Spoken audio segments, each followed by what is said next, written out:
नमस्कार साथियों।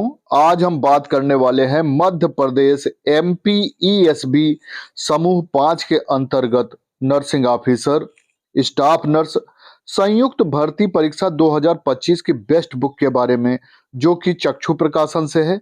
मध्य प्रदेश कर्मचारी चयन मंडल भोपाल मध्य प्रदेश द्वारा आयोजित समूह 5 के अंतर्गत नर्सिंग ऑफिसर, स्टाफ नर्स संयुक्त भर्ती परीक्षा 2005 में निश्चित सफलता हेतु चक्षु प्रकाशन की ये बेस्ट बुक अवश्य पढ़ें। ये आपको ऑनलाइन व ऑफलाइन दोनों तरह से मिल जाएगी। ऑनलाइन बुक मिलने का लिंक मैंने डिस्क्रिप्शन बॉक्स में दे दिया है। भाग आ में सामान्य ज्ञान, सामान्य हिंदी, सामान्य अंग्रेजी, सामान्य गणित, सामान्य विज्ञान, सामान्य अभिरुचि से संबंधित प्रश्न उत्तर रहेंगे। भाग बा में तकनीकी ट्रेड पर आधारित प्रश्न उत्तर रहेंगे। 25 प्रैक्टिस सेट व्याख्यात्मक सहित इसमें दिए गए हैं। एक सॉल्व पेपर व्याख्यात्मक हल सहित दिया गया है। अगर आप चाहते हैं 100% गारंटेड, तो आप SRR पब्लिकेशन की ये बुक अवश्य पढ़ें, आपको निश्चित सफलता मिलेगी। ये चक्षु प्रकाशन की बेस्ट बुक है। आप सभी को शुभकामना है। बहुत बहुत माननीय धन्यवाद। मंत्री महोदया ने मुझे स्पष्ट और विस्तृत उत्तर दिया, इसके लिए मैं उनका आभार व्यक्त करता हूं। मेरा प्रश्न है कि मिशन पोषण 2 के अंतर्गत कौन सी तकनीकी प्रगति की गई है, कृपया बताया जाए। अध्यक्ष महोदय,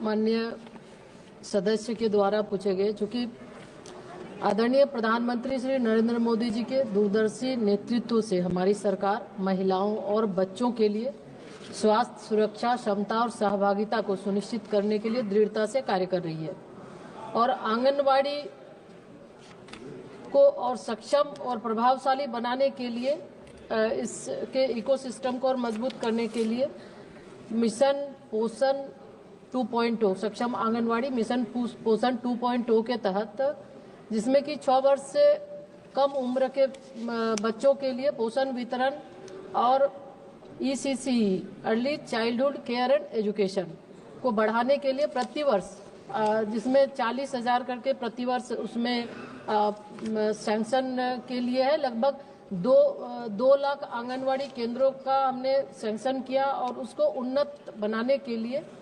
बुनियादी ढांचे में उसमें वाईफाई इंटरनेट के साथ साथ LED स्क्रीन, उसके साथ ही साथ पोषण वाटिका, उसमें टॉयलेट की सुविधा हो, अन्य उसमें पेयजल की सुविधा हो और उसके साथ बच्चों के संज्ञानात्मक और रचनात्मक विकास को प्रोत्साहित करने के लिए शिक्षण उपकरण आदि भी हमने शामिल किया है।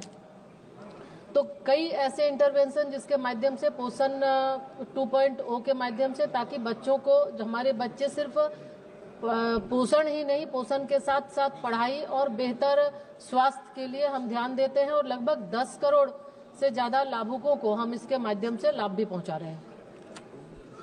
सप्लीमेंट्री। महोदय, आंगनबाड़ी केंद्रों के निर्माण में क्या अन्य मंत्रालयों से सहयोग लिया जा रहा है क्या? अध्यक्ष महोदय, आंगनवाड़ी जो प्रश्न माननीय सदस्य ने पूछा है, तो आंगनवाड़ी के निर्माण में कई मंत्रालय इसमें शामिल है और ऐसे भी जो आंगनवाड़ी, हमारा महिला बाल विकास मंत्रालय लगभग 18 मंत्रालय के कन्वर्जन के साथ चलता है और उसमें विशेषकर ग्रामीण विकास मंत्रालय, ग्रामीण विकास विभाग के मनरेगा के तहत हम आंगनवाड़ी केंद्रों का निर्माण करते हैं, जिसमें 8 लाख रुपये मनरेगा के तहत, 2 लाख रुपये 15वें वित्त आयोग किसी अनाबद्ध राशि के तहत और 2 लाख रुपये हम प्रति आंगनवाड़ी विभाग के माध्यम से देते हैं, ताकि उसके आधारभूत संरचना का विकास हो। और उसी तरह से माननीय प्रधानमंत्री जी के नेतृत्व में प्रधानमंत्री जनजातीय आदिवासी महान्याय अभियान यानी PM जनमन के तहत 18 राज्यों और संघराज्य क्षेत्रों को शामिल किया गया है, जिसमें 75 विशेष रूप से कमजोर जनजातीय समूहों के लिए ये योजना है। इसके माध्यम से भी हम 2500 आंगनवाड़ी केंद्रों का इसमें निर्माण होना है, जिसमें अभी तक हमने 2000 आंगनवाड़ी केंद्र 2139 आंगनवाड़ी केंद्रों की स्वीकृति हमने दिया है और उसमें से 1001 आंगनवाड़ी उसमें कार्यशील भी है और जिसके तहत लगभग हम देखें तो 22,800 लाभुक उसमें लाभान्वित हो रहा है। उसके साथ साथ एक प्रधान धरती आबा जनजातीय ग्राम उन्नत अभियान के माध्यम से भी 2000 नए आंगनवाड़ी केंद्रों को स्थापित किया जाना है, सक्षम बनाना है और उसके साथ साथ वहाँ पे अन्य जो आंगनवाड़ी और 6000 है उसको भी सक्षम बनाना है। तो इस तरह हम कई विभागों के साथ मिलकर आंगनवाड़ी केंद्रों को सक्षम बना रहे हैं और ताकि उसका लाभ सही ढंग से लोगों को मिले। श्री चंद्रशेखर जी। माननीय अध्यक्ष जी, धन्यवाद कि आपने मुझे ये प्रश्न पूछने का मौका दिया। मैं मंत्री जी से पूछना चाहता हूं अध्यक्ष जी आपके माध्यम से कि आंगनबाड़ी बहनें बहुत काम करती हैं और ये एक अच्छा विस्तृत कार्यक्रम है। क्या आंगनबाड़ी बहनों के वेतन जो मानदेय उनको मिलता है वो कितना है, और अगर ये सम्मानजनक मानदेय है उसकी भी जानकारी दें, और ये सम्मानजनक मानदेय नहीं है आपके, जब आप इसका उत्तर देंगे तो ये भी बता दें कि क्या उनके वेतन वृद्धि की कोई कार्यक्रम, कोई आपके पास रूपरेखा है, क्योंकि ये काम तो बहुत दिया जाता है लेकिन उस तरह का सम्मानजनक मानदेय सर उनको नहीं मिलता। धन्यवाद सर।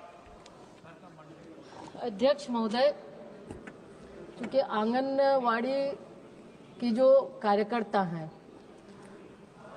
वो कार्यकर्ता उसी क्षेत्र के होते हैं और उनको 6 घंटे के लिए हम उनसे काम लेते हैं।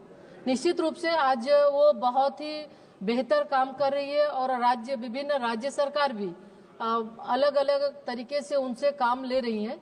तो अगर हम देखें तो अलग अलग जो भारत सरकार के माध्यम से भी हम उनको मानदेय देते हैं और समय समय पर मानदेय में बढ़ोतरी भी होती है। मानदेय के अलावे भी हम उनका जीवन बीमा, आयुष्मान भारत के तहत अभी हेल्थ कवरेज स्कीम से भी उनको हमने जोड़ा है और राज्य सरकार के द्वारा भी दिए जाते हैं।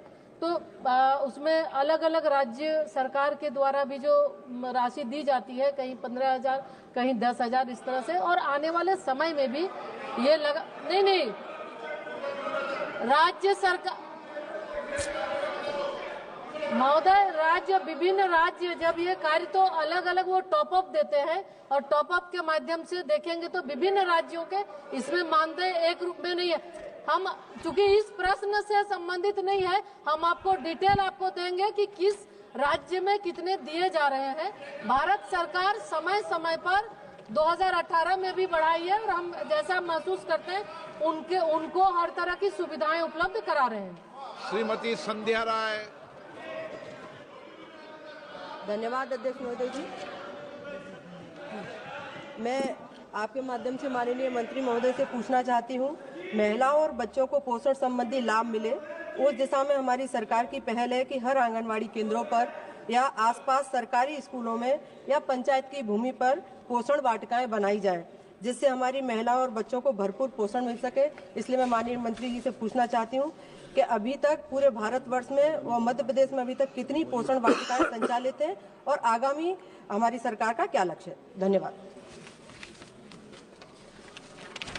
अध्यक्ष महोदय, पोषण वाटिका ये मिशन आंगनवाड़ी पोषण 2.0 के तहत हम आंगनवाड़ी केंद्रों को सक्षम बना रहे हैं। अभी तक पूरे देश के अंदर 2 लाख आंगनवाड़ी केंद्रों को स्वीकृति दी जा चुकी है सक्षम आंगनवाड़ी निर्माण के लिए। तो उसके लिए सक्षम आंगनवाड़ी में पोषण वाटिकाएं भी होती है और पोषण वाटिका के साथ साथ बेहतर उसमें आधारभूत संरचना, टॉयलेट की व्यवस्था हो, पानी पीने की व्यवस्था हो, आरओ सिस्टम की भी व्यवस्था कर रहे हैं और बच्चों के जो ईसीसी की जो हम बच्चों को अनौपचारिक शिक्षा दे रहे हैं उसके लिए भी हम एक एलईडी स्क्रीन देते हैं ताकि उसके माध्यम से बच्चों को अनौपचारिक तौर पे वो शिक्षा ग्रहण कर सके। तो इसके तहत राज्य सरकार से जो हमारे पास अभी प्रस्ताव आए 2 लाख का हमने स्वीकृति दिया है और उसके तहत बहुत लगभग 15,000 से ज़्यादा सक्षम बन चुके हैं जहां पोषण वाटिकाएं भी हैं और अन्य जगहों पे भी। अगर आंगनवाड़ी केंद्र के अंदर अगर जगह नहीं है तो हम ये राज्य सरकार से कहते हैं कि वो दूसरे जगह भी कोई भी सार्वजनिक या सरकारी भूमि है वहाँ पर भी वो पोषण वाटिका बनाए, ताकि उस पोषण वाटिका के माध्यम से बच्चों को पौष्टिक भोजन और हरी साग सब्जियां भी वो खिला सके।